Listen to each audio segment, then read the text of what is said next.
Saudaraku, mujizat ke-19 yang dilakukan Tuhan Yesus dari 37 mujizat yang telah dilakukannya adalah Yesus menyembuhkan orang tuli dan orang gagap di Dekapolis.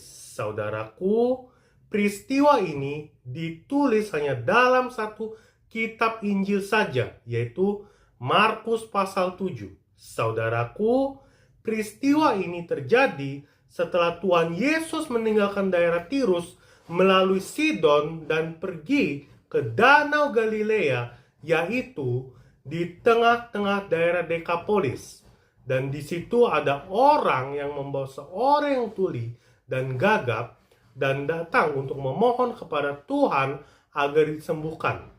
Seperti kita baca dalam Markus pasal 7 ayat 32-35. Di situ orang membawa kepadanya seorang yang tuli dan yang gagap dan memohon kepadanya supaya ia meletakkan tangannya atas orang itu.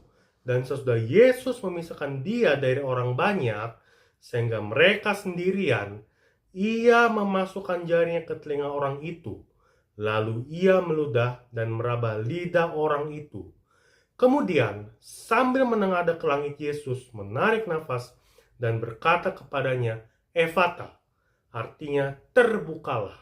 Maka terbukalah telinga orang itu, dan seketika itu terlepas pula lah peingkat lidahnya, lalu ia berkata-kata dengan baik.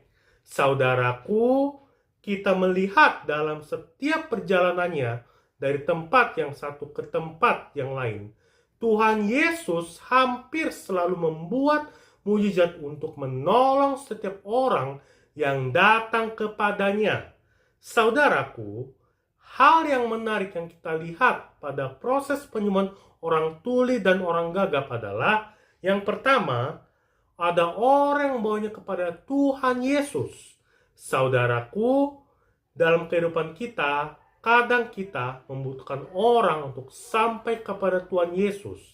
Saudaraku, hal ini bisa saja karena keterbatasan fisik kita atau pengetahuan kita, tetapi ketika kita mau untuk dibawa kepada Tuhan Yesus, maka kita bisa saja mendapat mujizat dari Tuhan Yesus.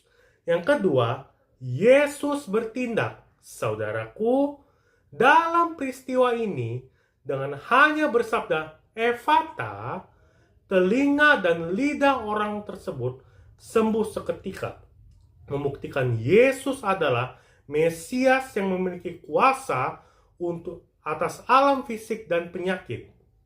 Saudaraku, selain itu, pada proses penyembuhan, Yesus memisahkan orang tuli dan orang gagap itu dari banyak orang.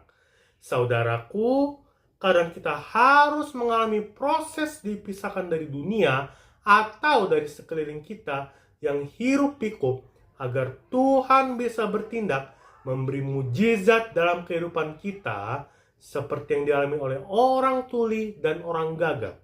Saudaraku, apapun yang sedang kau alami saat ini atau kesusahan apapun yang sedang kau hadapi saat ini, percayalah, mujizat Tuhan selalu ada untuk kita. Saudaraku, tetap percaya, tetap beriman. Tuhan Yesus memberkati kita. Haleluya. Amin. Immanuel.